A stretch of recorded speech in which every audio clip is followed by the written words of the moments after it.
Vamos seguir. O tenente-coronel Mauro Cid, ex-ajudante de ordens de Jair Bolsonaro, presta um novo depoimento hoje à Polícia Federal no inquérito que investiga os atos de 8 de janeiro. São apuradas mensagens no celular que foi apreendido com ele, com indícios de suposto esquema que teria a intenção de um golpe de Estado depois das eleições gerais de outubro do ano passado.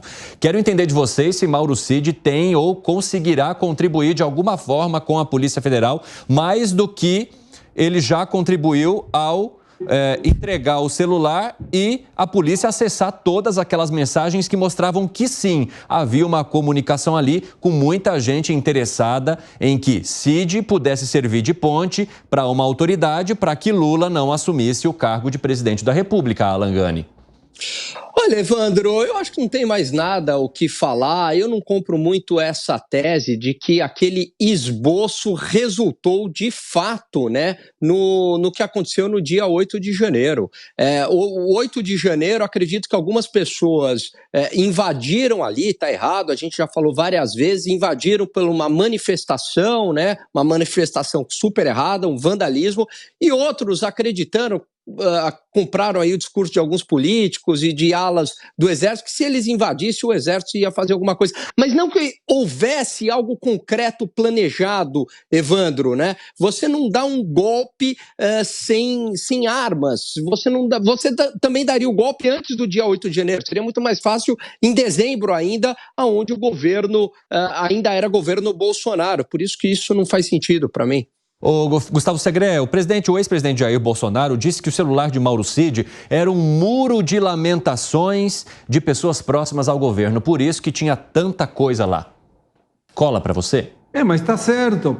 O fato de ter um celular do Mauro Cid me faz lembrar aqueles filmes de ação em que o pendrive era a prova fundamental para demonstrar algum assassinato ou provas de conspiração na época dos filmes do 007 americano. Hoje, esse pendrive é o celular de qualquer pessoa e a Polícia Federal tem o celular do Mauro Cid. Então, tem que ser investigado para deslindar responsabilidades e para que, se ele tiver alguma responsabilidade, seja julgado e que a justiça faça a sua parte. Você, Fábio Piperno, acha que o celular de Mauro Cid era apenas um muro de lamentações, por isso tinha tanta coisa esquisita lá voltada para golpe de Estado?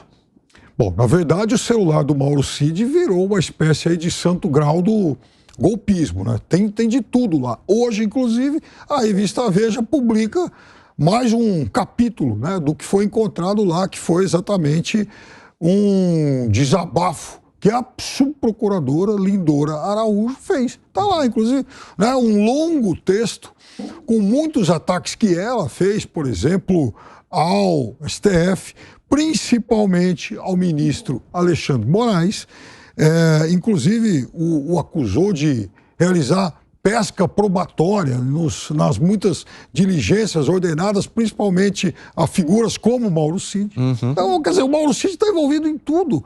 É o Major Ailton que fala em golpe, é o outro aí. Lawande. Exatamente, o Lawande, nome difícil, coronel do Exército, também que prestou depoimento essa semana. Agora, Lindora tem mais um monte. Quer dizer, todo mundo, de fato, tinha alguma conexão com o Mauro Cid. Fala, Gani. Piperno, eu acho que assim, as trocas de mensagens deixam isso claro. Havia um desejo, sim, de uma intervenção militar, que eles entrassem de alguma maneira. Mas entre o desejo e um planejamento, uma ação concreta, existe aí um grande espaço, né? Você concorda, Piper?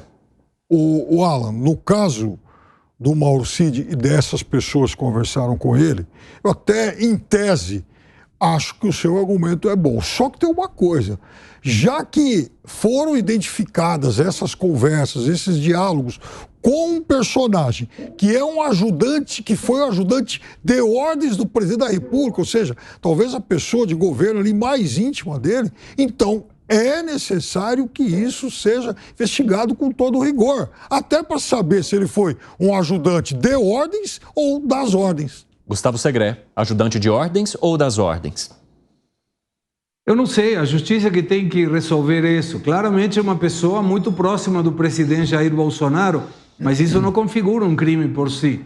Então a justiça deverá avaliar. Eu entendo que tenha muita gente que tinha contato com Mauro Cid, que manifestou a sua preocupação, a sua decepção, e, eventualmente, o seu desejo de questões que possam parecer pouco democráticas. Mas me parece mais uma questão da proximidade do presidente Jair Bolsonaro, em que o Mauro Cid era uma espécie de filtro para receber as questões de terceiros para passar para o presidente da época, e o Mauro Cid acumulava essas funções também, e o celular dele é muito interessante para as investigações que estão em curso. Aquele giro rápido que a gente costuma fazer aqui, vocês acreditam que... Opa, gritaram no meu ouvido, ora! 5h29 da tarde, o pessoal da rádio tem de sair para o intervalo. Pessoal que está aí nos ouvindo pela rádio, nos carros, em casa, no trabalho, até já, hein? A gente espera por vocês daqui a pouquinho. Nas outras plataformas, seguimos ao vivo. E aí eu faço aquele giro rápido com vocês. Vocês acreditam que Mauro Cid tenha algo ou possa falar algo que indique se havia de fato um mandante para essas questões ou uma organização que pudesse levar a um golpe de Estado, um golpe à democracia aqui no Brasil? Alan Gani. Eu acho que é do jogo, ele tem que ser ouvido, né? Já pegaram Mas você acha que ele vai falar? Dele. Eu acho que numa hora a verdade sempre aparece e acaba falando, né? Mas eu acho que não havia nada concreto que resultou no dia 8 de janeiro, esse é meu ponto. Gustavo Segré. Quando tem um depoimento perante a Polícia Federal, podem se dar duas possibilidades. Um incremento na declaração do depoente, no caso Mauro Cid, ou algum questionamento da Polícia Federal por alguma prova encontrada que não foi muito clara no depoimento anterior. Piper. Eu acho que tem muito a ser investigado, sim. Conexões com o 8 de janeiro, conexões com outras tentativas aí de ruptura da ordem institucional. Outra coisa, não vamos esquecer que Mauro Cid está envolvido também no episódio das joias, dos cartões de vacinação. Então, Mauro Cid tem muitos esclarecimentos a dar. Agora, você quer fazer teu PowerPoint aqui? Já não cabe mais janelinha lá no PowerPoint dele, né? Porque são muitos os envolvimentos, muitas as conexões.